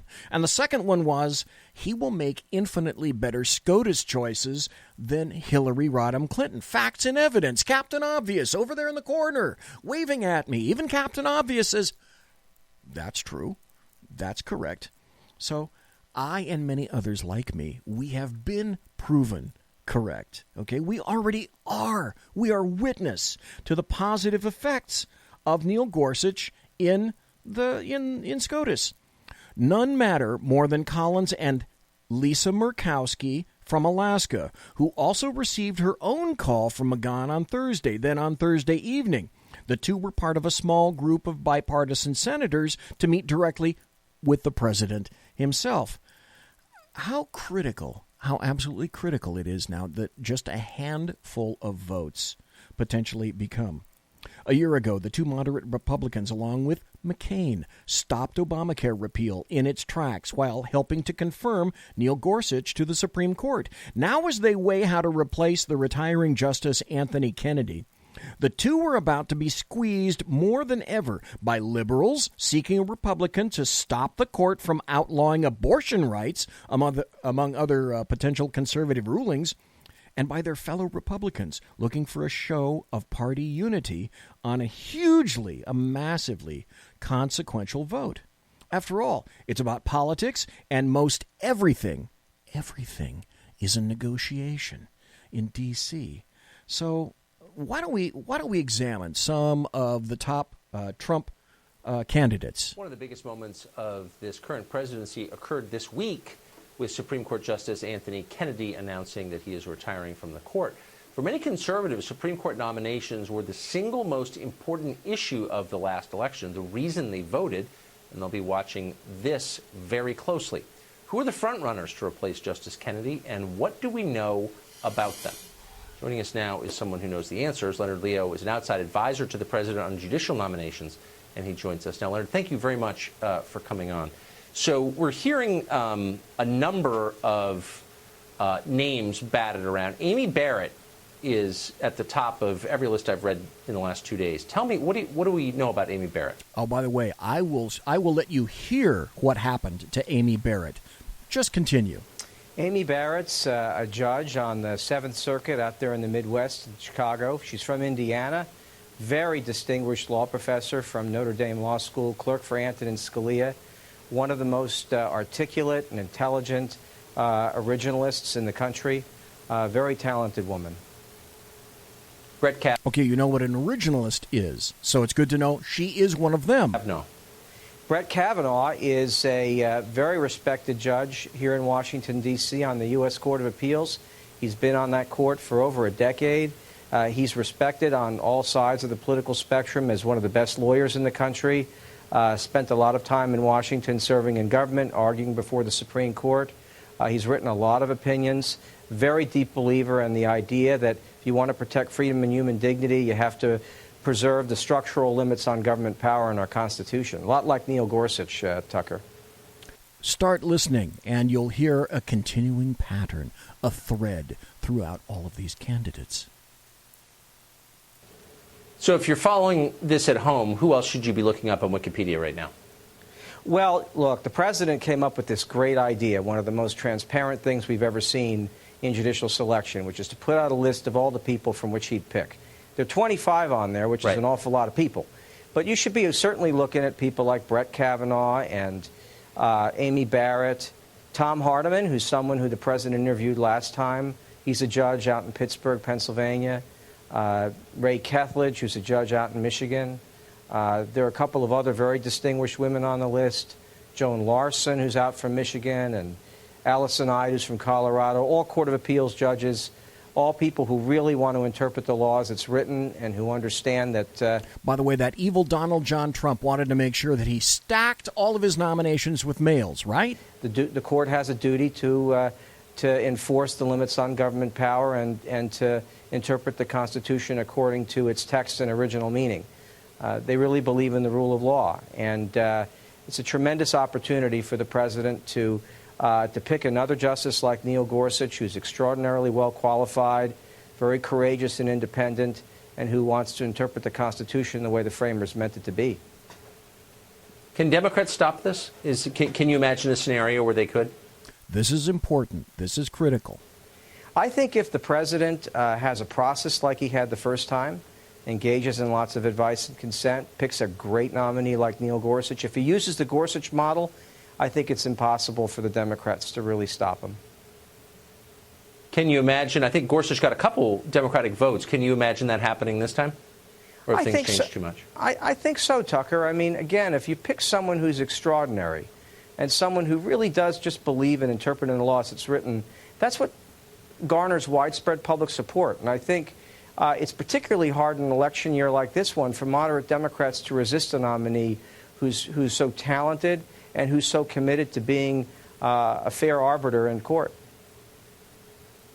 And that's exactly what Democrats don't want, a fair arbiter in the court, and someone who is an originalist, who actually looks at that document and makes interpretations on that document according to, the rule of law. What a unique concept that is. From the New York Post, women are frontrunners on Trump's list of Supreme Court nominees. Trump has winnowed down his short list of candidates to about 5. 2 of them female, he said Friday. By the way, he's indicating now that on Monday he's going to make his announcement. He promised to make his selection from the same list of 25 jurists he publicized during his 2016 campaign, which includes 6 women. Okay, so what about names? What about ages? We've heard the names. If given the chance, any president would rather install somebody who could potentially sit, obviously, for years on the court. International betting sites taking wages on the eventual nominee see Amy Coney Barrett as a front runner. There's a lot of buzz about her, and with good reason. Legal pundit John Hinderaker of the Powerblind blog said when he told the Post. Now, I said, you're going to hear something about Amy Barrett. Go back in the Wayback Machine just a little bit. Listen to this. The grilling and the humiliation that she had to take to be a 2017 Federal Circuit judge in consideration. This is Dick Durbin talking to her on her judicial nomination to, I think it was, she ended up sitting on the 7th, if I'm not mistaken. It is relevant in that you have many times spoken out as a professor and as a lawyer about the burden and opportunity presented by your faith. This article of 20 years ago, which you wrote with John Garvey, as I understand it, you now... An article about her faith 20 years ago. This is up for being a bone of contention by Democrats. Let's see. If you go back, isn't something like this illegal? Say you don't agree with. Is that correct? No, Senator Durbin. I agree with the article's main point, as I said, which is that any kind of conviction, religious or otherwise, should never surpass the law. A judge can never follow or impose that judge's personal conviction upon litigants in the decision of cases. And that was the article's main point, and I agree with it. Would I, sitting here today, write that article the same way or say that it's an exact mirror image of how I would feel now, 20 years older? No. I mean, but now you're getting a grasp of how intelligent she is and how she's able to field questions. Thrust of it, that core point, which restates 28 U.S.C. 455's ethical obligation, Boom, here comes the USC right back at you, Dickie. Obviously, as every judge would adhere to. So let me ask you this question. I'm a product of 19 years of Catholic education, and every once in a while, Holy Mother of the Church has not agreed with a vote of mine. Stop right here. I'm going to play another cut after this because I want you to listen to how Democrats are crafting this narrative against her. And if it happens to be her nominated, you'll hear this exact same shit all over again. That's the point. But she fields it wonderfully. Let me know. You use a term in that article, or you both use a term in that article I'd never seen before. You refer to Orthodox Catholics. What's an Orthodox Catholic? Stop. What's an Orthodox Muslim? Do you think, by the way, that were this a Muslim practicing or otherwise, or a Buddhist, for example, or a Shinto priest, do you think they would be treated as they're treating her now? As I recall, that term... we said something like, for lack of a better term, we're using the term Orthodox Catholic, and there was a long footnote saying, that was an imperfect term. It could, refer to Orthodox Judaism, Greek Orthodox. And so we kind of cast about, but what that term was designed to capture, because we were talking about conscientious objection, was a judge who accepted the church's teaching that the death penalty would be impermissible in that case. We wrote about it from the perspective of a Catholic judge because my professor, John Garvey, had already undertaken that project, but it's really a problem that could face a judge of any religion or no religion at all who had a conscientious objection to the death penalty. Do you consider yourself an Orthodox Catholic? I am a Catholic, Senator Durbin. Orthodox Catholic... What difference does it make, Dickie? We kind of... As I said, in that article, we just kind of use that as a proxy. It is not some... What kind of a Muslim are you, by the way? Do you believe in, are you a Shia? Are you a Sunni? My knowledge, a term currently in use, but if you're asking whether I take my faith seriously and I'm a faithful Catholic, I am, although I would stress that my personal church affiliation or my religious belief would not bear on the discharge of my duties as a judge. Okay, then here came, I want you to hear this, because this is guaranteed what's going to happen again if it happens to be Amy Barrett who receives the nod from President Trump. Remember that line from Dianne Feinstein, because you're going to hear it, because Dianne Feinstein, she decided that it was a great idea to just lump up on Barrett's faith, okay? Remember this line from Di-Fi, the dogma lives loud within you. That your religious beliefs should prevail. But over time, we learn to also judge what they think and whether their thoughts enable them to be free. Wait a minute. Let's sum this up, and I throw this out to everyone listening live now, listening in podcast, and the people in chat. Is this something that we're not allowed to do? Is this a religious test?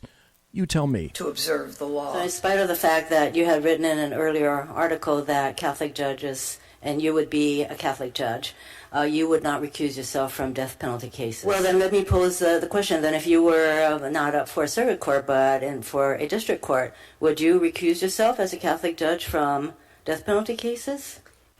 Why is it that so many of us on this side have this very uncomfortable feeling that... Here we go. Finally, she's going to come out and just fucking say it. You know, dogma and law are two different things. And I think whatever a religion is, it has its own dogma. The law is totally different. And I think in your case, Professor... Listen to this. When you read your speeches, the conclusion one draws is that the dogma lives loudly within you. And that's of concern when you come to big issues. This is a religious test for her. Large numbers of people have fought for years in this country. Basically, what she tried to do is justify violating the Constitution. Several conservative groups are accusing you of being anti-Catholic because you were questioning one of the president's judicial nominees, and you talked about the fact that dogma and law are two different things, but that dogma lives loudly within you. Can you explain what happened? Well, first of all, let me say this. I'm a product of Catholic education. From the Convent of the Sacred Heart. I sat in doctrine classes for 4 years, 5 days a week. I think Catholicism is a great religion. I have great respect for it. I've known many of the archbishops that have been in my community. We've had dinner together. Okay, stop. I've had enough of that shit. What she means is you can't have any religiosity in any of the federal benches at all. You absolutely, let's just say it plainly and put it out there because I value honesty and I value clarity.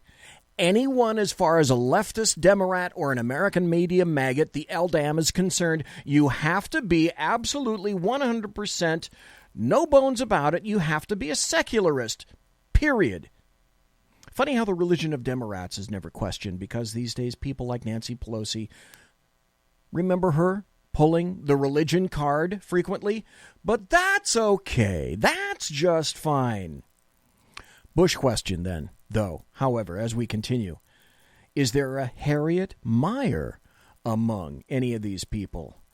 Joan Larson, 49, is also in the running, Hinderaker said. She was confirmed to the federal bench in November without a lot of fireworks on a 60-38 vote. She passed so easily, such a short time ago, you'd have to ask why anyone who voted for her would oppose her now. That's an interesting point, and that's a very valid point. Murkowski opposed President Barack Obama's appointee, Elena Kagan, but otherwise, she and Collins have voted for nominees under presidents of both parties. Collins and Murkowski met both with Obama nominee Merrick Garland, who never received a hearing in the Judiciary Committee because it was on the cusp of a presidential election. The two senators said this nominee will be no more important than any other Supreme Court votes they've cast, but each acknowledged the political stakes might be higher than ever, given their party's narrow majority, the approaching midterms, and the potential for the Supreme Court to be reshaped for a generation. Stop. The Supreme Court is not going to be shaped for a generation. The Supreme Court potentially could be reshaped for 2 generations.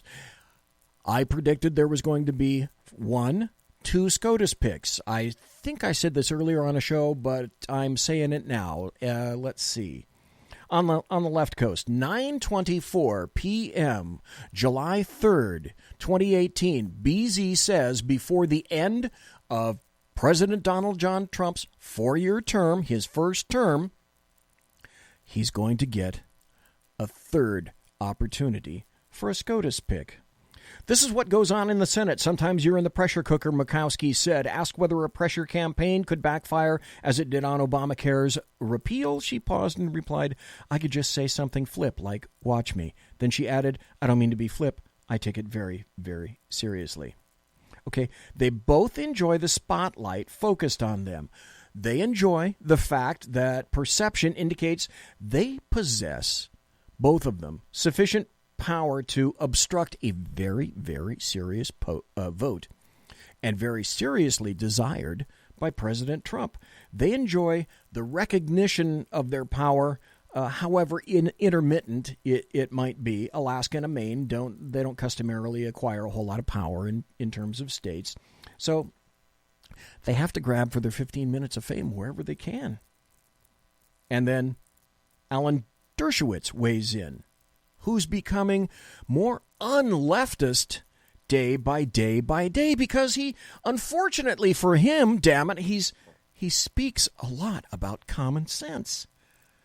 I think the most important thing, if he wants to unite the country and broaden his own base, is to pick a true conservative libertarian, one who emphasizes This is Alan Dershowitz. Individual liberty over the power of the state. One who liberty over the power of the state.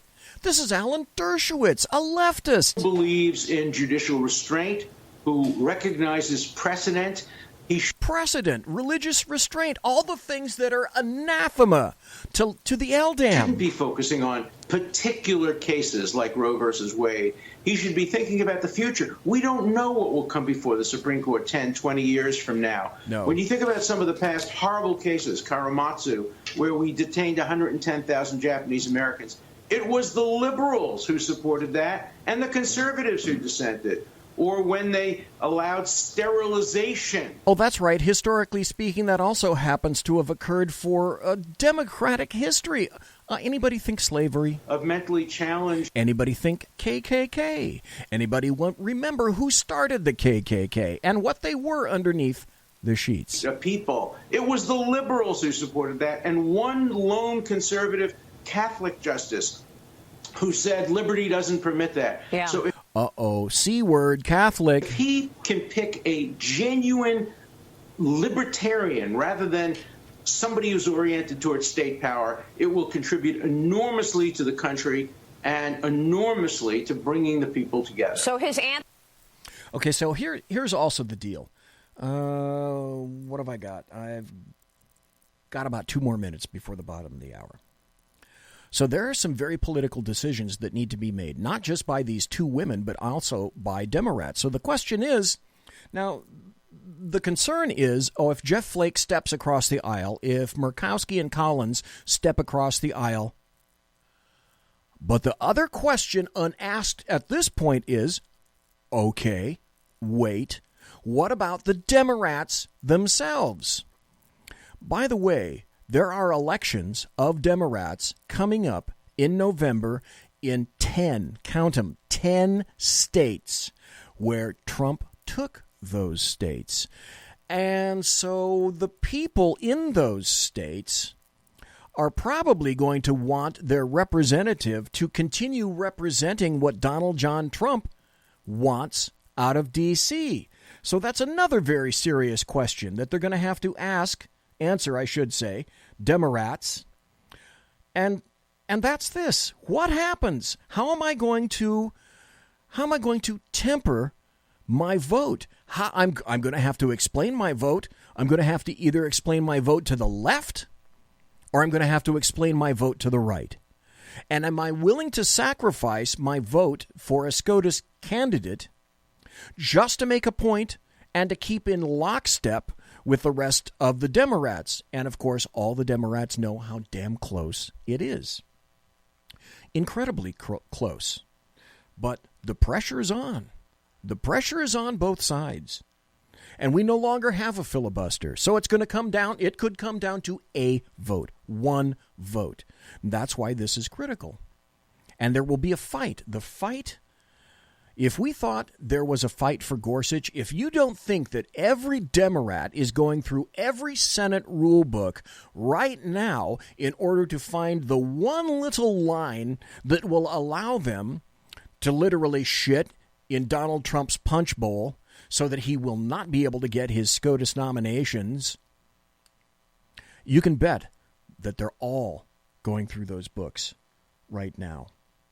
When we come back, we're going to talk about some of the terrible internal battles that the Democrats and the leftists and the American media maggots are watching right now. And those battles, it's going to be like a battle royale. I've got so much more buttery political goodness.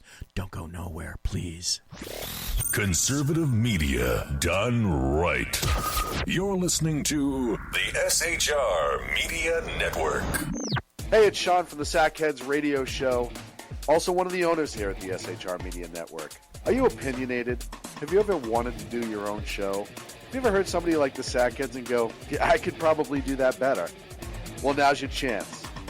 Send me a 5-minute clip at sackheadsradio@gmail.com, and maybe you can be part of the SHR broadcasting team. sackheadsradio@gmail.com.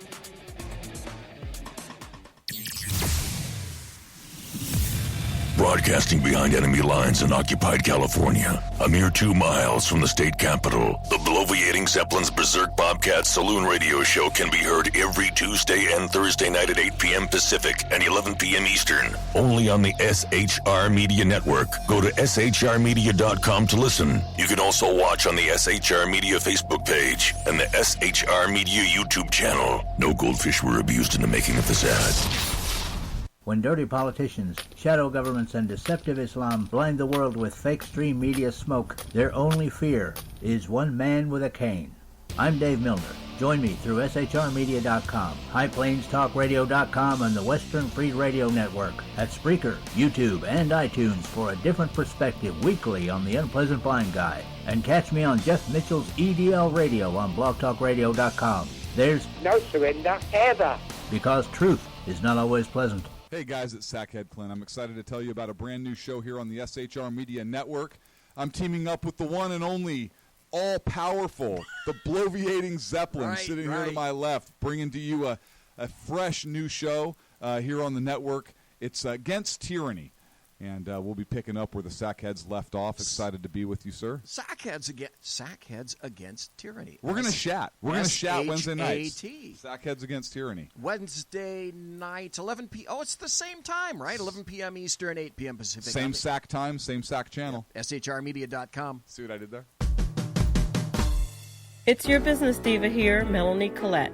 I am inviting you to a front row seat as I discuss some of the most intriguing details of wealth and finance with today's movers and shakers in the world of business. Listen in and discover financial truths on a global, domestic, and household scale. Uncover topics that will impact your wallet today and in the future. Money Talk with Melanie airs Monday through Friday, 5 p.m. East, 2 p.m. West, right here on SHR Media and High Plains Pundit Talk Radio. You can't afford to miss it. Human by race, Christian by faith, American by nationality, and conservative by choice. Reverend Ralph J. Chittum Sr. is the right guy on SHR Media from 8:05 to 9 p.m. Monday through Friday. And if on the rare occasion I am ever wrong, I will still always be right. The right guy on SHR Media. Hey, this is Michael Wright. And I'm Shannon Wright. Join us for The Right Way with Shannon and Mike, Monday through Thursday from 7 to 9 a.m.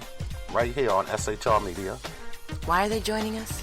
For fun things like sports, politics. Oh, maybe some news and entertainment? And all kinds of other things. Money and recipes and events, all kinds of stuff. Yeah, so join us Monday through Thursday, 7 to 9 a.m. here on shrmedia.com. Hey, BZ. So the plan's working. You got rid of Sacco. Sean is now stepping away. I never even saw him. And I know, and Insidious. Insidious. we talked about this for for the last 3 years, and finally coming to fruition. I'm still in the room, right? It's almost like he's here still. Did you hear that? Yeah, it's kind of. It's amazing. It's kind of at you. It's kind of eerie. Kind of a poltergeist. Like a poltergeisty thing. Yeah, sackheads against tyranny. You're listening to the SHR Media Network. It's the final half hour of the show. It's the final 25. Thanks for listening. Thanks for so many people being in the chat room tonight. Good night to Mary, to the people that are still in chat. Mike, Simone, Mary, Whiskey Dale, Dave, White Mamba, Beantown Billy, and GJ Maple. Thank you ever so kindly for being here tonight, especially the night before the 4th of July. I really appreciate your presence in the chat room, and come back. You are all welcome all the time right here. In the meantime, Kel Fritzy, before she left, sent me the URL in chat of this particular story that I need to go over with you right now, because this is imperative. There is an individual who is getting literally railroaded by the entire UK, the United Kingdom, and he was the creator of the English Defense League, and that's Tommy Robinson. Here's an article from KipperCentral.com. Exclusive. Tommy's appeal judge declares Tommy guilty before an appeal. As I'm sure you're all aware, Tommy Robinson's appeal will be heard on July 10th by Lord Brian Levison. However, Lord Levison gave an interview to the BBC Radio 4's Law in Action program on June 24th, in which he used the case of Mr. Robinson as an example of when posting material on the internet can lead to imprisonment due to contempt of court. This means, I would submit, that already, before the case has even been heard, and therefore before Lord Levison has had all the facts of the case presented to him, that he has in fact predetermined the guilt of Mr. Robinson and is therefore unable to impartially judge his appeal. And let's see, I believe there's an audio cut of this. Let's see if I can get this to go. Presumably you've got to try and stop members of the public commenting on high-profile criminal trials. Well, members of the public ought to know that publishing comments which impact unfairly on the conduct of a criminal trial could constitute contempt of court. And there is a very good recent example of a man who videoed material which he fed into the internet, which did constitute contempt of court, as a result of which he was sentenced to a term of imprisonment. This is Tommy Robinson. It is indeed. And Tommy Robinson was railroaded. More on that story. That is a developing story. Meanwhile, back at the ranch, leftists continue to completely fail to understand what the first fucking rule of holes is. And that's, when you're in a hole, when you find yourself in a hole, stop digging. They don't get it. They don't grok that concept. God bless them for being as stupid as they are. Because just when they insisted that blue wave is going to steamroller you and me and everyone else, and then it's not just going to be a blue wave. No, it'll be a blue tsunami, and it'll steamroller everyone that gets in its way come November. And let's see, this is June, July. We have August, September, October. We have 4 months. So things could change, but I ask you, how are things going to change? Here's an article. Nasty Tea Party style internal battle looms for Democrats because they keep doubling down on stupid. Representative Joseph Crowley's primary loss last Tuesday sent shockwaves through congressional Democrats who face the prospect of nasty internal battles every bit as divisive as the Tea Party-fueled fights Republicans suffered in recent years. Liberal lawmakers said 28-year-old Alexandria Ocasio-Cortez's victory in the New York City district over Mr. Crowley, a 20-year veteran of Capitol Hill and the fourth-ranking Democrat in the House, shows activists are hungering for a change in tone and direction at the top of their party. Ocasio-Cortez, OC, a former organizer for Senator Bernard Sanders and a self-identified Democratic socialist, ran on a Sanders-esque agenda that included government-sponsored health care and tuition-free college for all Americans, and the abolishment of U.S. Immigration and Customs Enforcement, the agency responsible for combating gangs and deporting illegal aliens. But then, who else is in this mix as well? And who else is at loggerheads with, say, little Chucky Schumer, and also at loggerheads with Nancy Pelosi, San Fran Nan? Who would that be? I think I have a pretty good idea. Let's see if this plays. I am prepared to make whatever sacrifices needed to be made. I am not about to let this country go by the way of Donald Trump. We are sick and tired of him. He's been there too long. They dare me to say impeach him. Today I say impeach 45. So here's the deal. Maxine Waters, what she says now is that, as far as she's concerned, she's done with nice guy politics. So from the perspective of a lot of House Democrats, Mad Max has the right message. She's just not the right messenger. She's from L.A., and her early calls for President Trump's impeachment and viral showdowns with administrative officials have endeared Waters to the party's young liberal base. And those stances have also garnered the respect of many House Democrats who admire how Waters, 79 years of age, is sticking to her political convictions. Representative Gwen Moore, Democrat from Wisconsin, says she's up to date, she's smart, she's authentic, and she's not scared to express herself. However, I should remind everyone that her most recent remarks encouraging public confrontation with cabinet members, which of course is occurring, I told you all about that last Thursday night, and I had all the audio cuts to back it up as well. It rankled some of those colleagues and raised concerns about how Waters would handle increased authority if Democrats regain control of the House in November. Here's the turd in the punch bowl. House and Senate minority leaders Nancy Pelosi and Chuck Schumer condemned her comments, while other Democrats distanced themselves from her. Waters is aware that she sometimes pushes the envelope, according to a former aide who said the Congresswoman thinks Democrats as a whole have engaged in nice guy politics for way too long. Well, it seems to me the Democrats, they have a big problem on their hands. So remember what I said about the first rule of holes and leftists? And remember what I said about leftists these days, and especially the DNC doubling down? Well, the DNC chair right now is a dude named Tom Perez. They almost elected a Muslim, Keith Ellison, as DNC chair.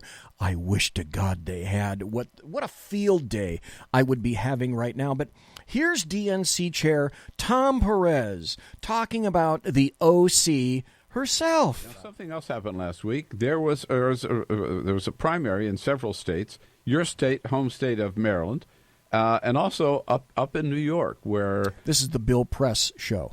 The fourth most powerful Democrat in the United States Congress, Congressman Joe Crowley, was knocked out by a young woman, Alexandria Ocasio-Cortez, 28 years old, never ran for office before. Big progressive, calls herself a Democratic socialist, actually, like Bernie Sanders did. So what's her future? Hey, Tommy tells us what her future is. She was a Bernie Sanders supporter. And in Maryland, Ben Jealous, another strong progressive, wins the Democratic nomination for governor. What's this tell you about where the Democratic Party's going today?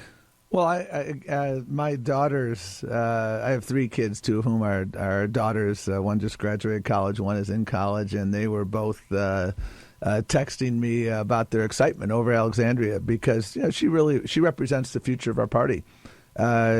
OC, a Democrat socialist. Let that sink in for a while. Democrat socialist. OC is the future of the Democrat Party. Well, just changed the D to an S. She ran a spirited campaign. I have great respect for Joe Crowley. Joe Crowley is a good Democrat. He was one of the sponsors of the Medicare for All bill. He's fought the good fight. Yeah, but what that translates to is he's old. He's not in keeping with Gaia's great plan in the Democrat Party right now, and he was kicked to the curb, and now it's time for socialism. Socialism must have free reign in the Democrat Party. This is an interesting article that I found from someone who is a never-Trumper, and he doesn't listen to this show. I'm not going to name him. But if there were ever, he I'm sure is all about licking the boots of George Will and Bill Kristol, because he's a never-Trumper, because he's offended by Trump. He is offended that Trump says things and calls people's names. He's not interested in what's happening, but he's a massive never-Trumper. Okay, good for him. That's great. He has a great musical knowledge, by the way. He knows who he is. But he happened to ship this article out on Twitter today, and I took a look at it, and I thought, hey, this is an interesting article, because it's from someplace I almost never read. Have you ever heard of the BabylonBee.com? I have not. I find the headline on this interesting, and that's actually what caught my eye. Is the headline reads in the BabylonBee.com. Socialism, touching hot stove, sticking face in sack full of badgers. Now, what? Sticking your face in a bag full of badgers. Wow, that conjured up one fuck of a visual for me. So I had to read the article, and it's this. While most Americans are hostile to socialism, touching a hot stove, and sticking one's face in a sack full of badgers, surveys show that millennials are much more open to these dangerous ideas and activities than previous generations, finding themselves pessimistic about the future and saddled with student debt. I wonder whose responsibility that was. Oh, that's right. That's when the federal government took over student loans and then guaranteed that university prices could do nothing but skyrocket. Thanks, government. Great idea. Millennials often turn to socialism and also tend to say things like, hey, maybe it'd be fun to touch that hot, glowy thing above the oven. These new attitudes towards stove touching, putting one's face in a sack full of badgers, and socialism is changing the Democrat Party, already resulting in a surprise win for Alexandria O.C. in the New York 14 primary, who openly ran on a platform of Democrat socialism, along with Democratic sticking your face in a sack full of badgers, which is fundamentally different from the old style of just sticking your face in a sack full of badges, according to Ocasio-Cortez. The system has failed in getting a close look at badgers. OC, she actually said that.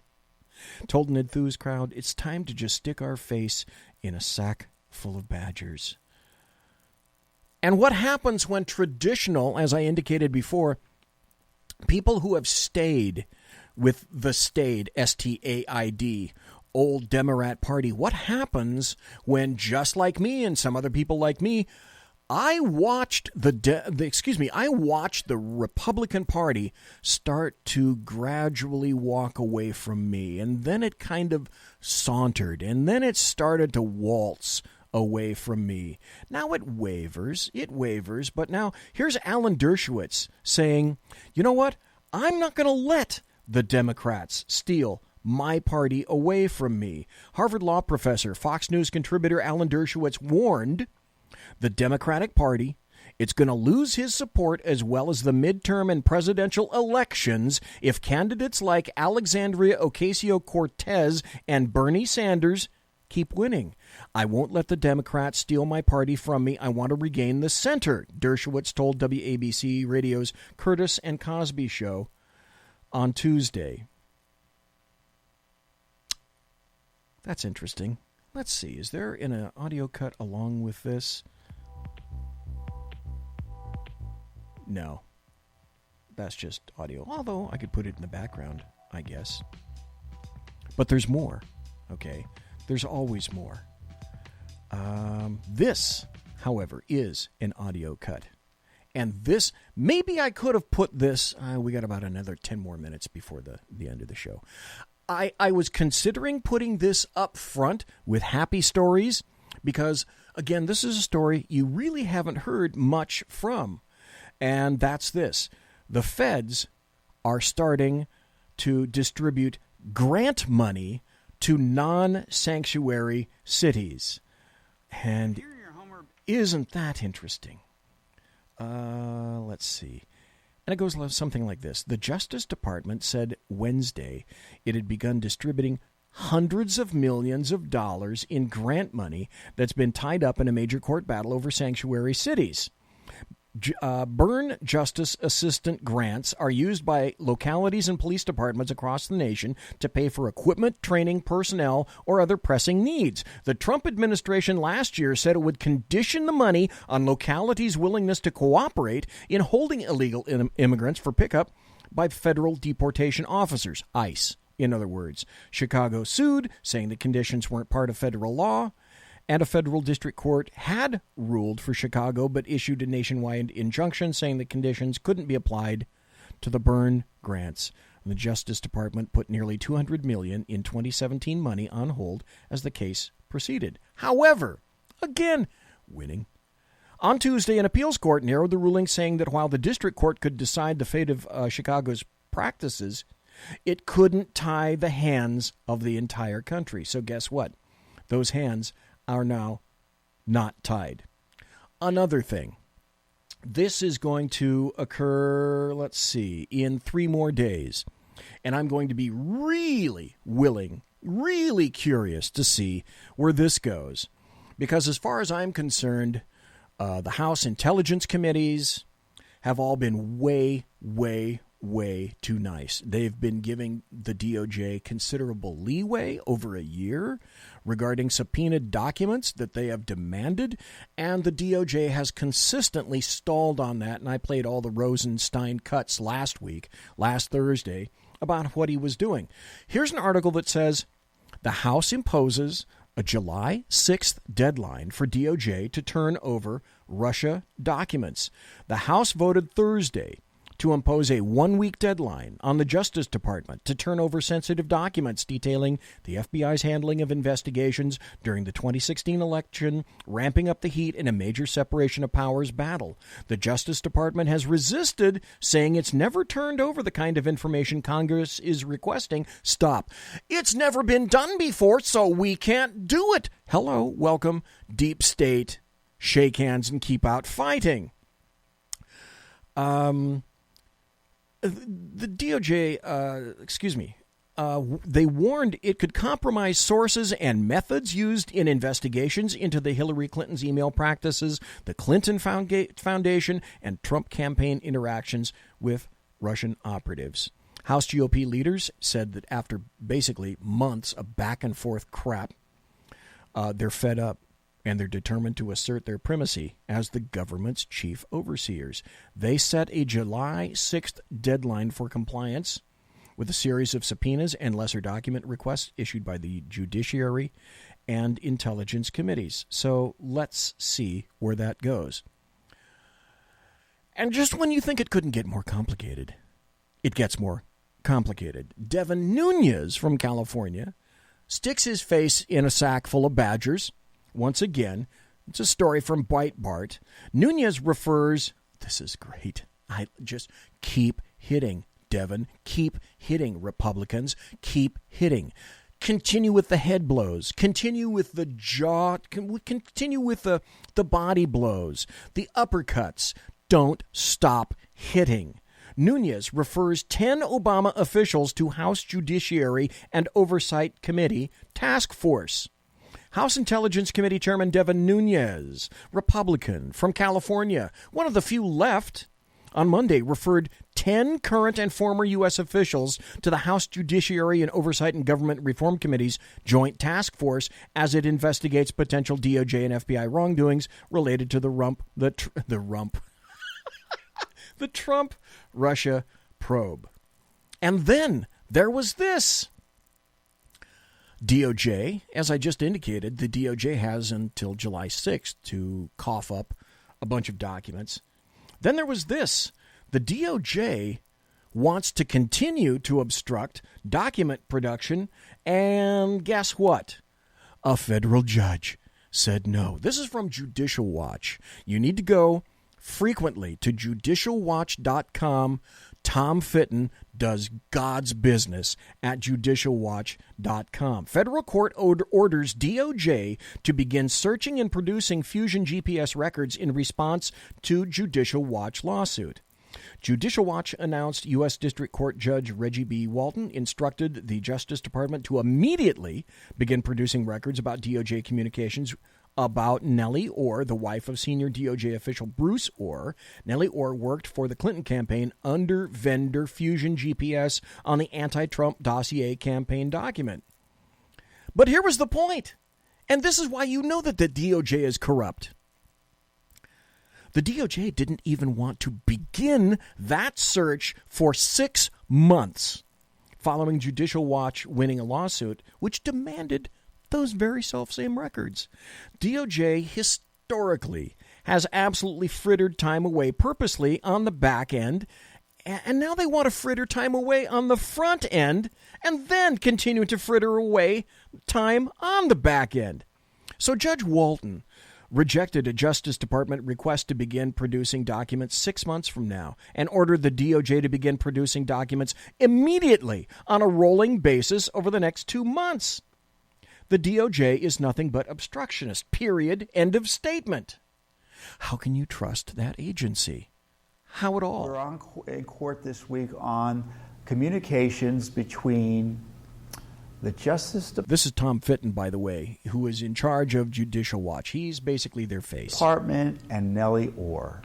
Who's Nellie Orr? She worked for Fusion GPS on the Clinton DNC dossier issue, the anti-Trump Russia dossier. She also happened to be married, not happened to be. It's no coincidence she was married to Bruce Orr, who I think was number 4 at the Justice Department at the time. That's exactly it. So we asked for something simple. Give us communications about, give us documents about communications between the AG's office and other offices and Nellie Orr. We asked for that 6 months ago, back in December. And what is the Justice Department doing? They're saying, "Oh, we don't want to search for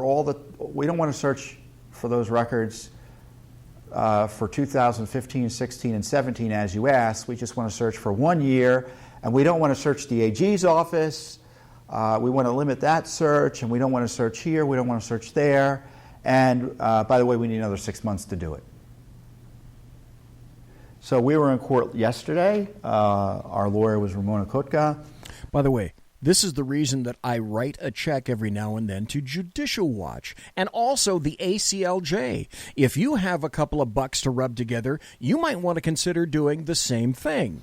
Judge Walton was the presiding judge in the case, and he's looking at the government saying, "Well, you know, I'm not sympathetic to you here." Nor should he be. Nor should he be at all. Because let me conclude with this thought tonight.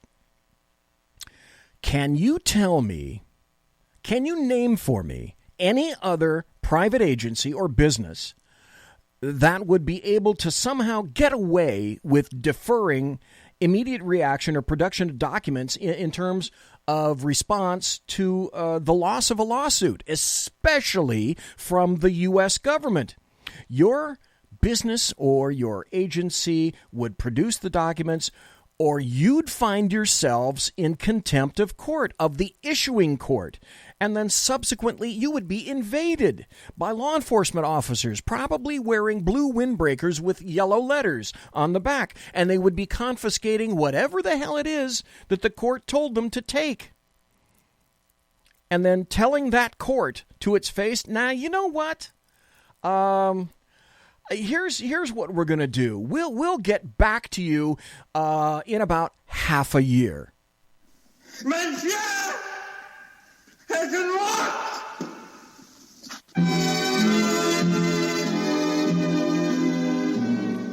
No, that ain't going to cut it. Ladies and gentlemen, boys and girls, children of all ages, thanks for listening to the Bloviating Zeppelin's Berserk Bobcat Saloon radio show, live and direct here on the SHR Media Network. If you want to contact me, you can read my blog, bloviatingzeppelin.net. You can find me on Twitter, @bzep, @bzep. And my original intro music is by Possessed Tranquility. You can find them at reverbnation.com. Promotional consideration by Lockheed Martin Skunk Works and the Boeing Company. If it ain't Boeing, I ain't going. And also by Pratt & Whitney Engines Thrust. You can trust. Thanks to my personal KC-135 Kettle One refueling team with whom I will be concerting when I get home. And on a holiday eve, thanks to each and every one of you so kindly for listening live, for taking advantage of chat, for watching the show on YouTube, watching the show on Facebook. Thanks for all of that. God bless. God bless America. God bless you. Take care. Be safe. Have a great 4th of July. See you Thursday.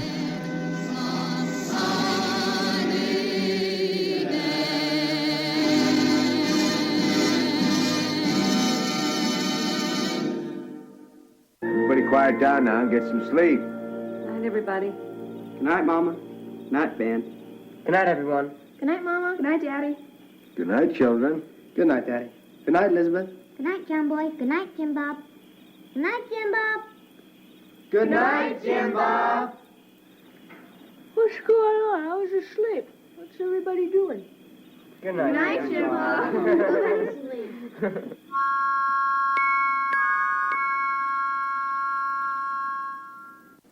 Good night, and good luck.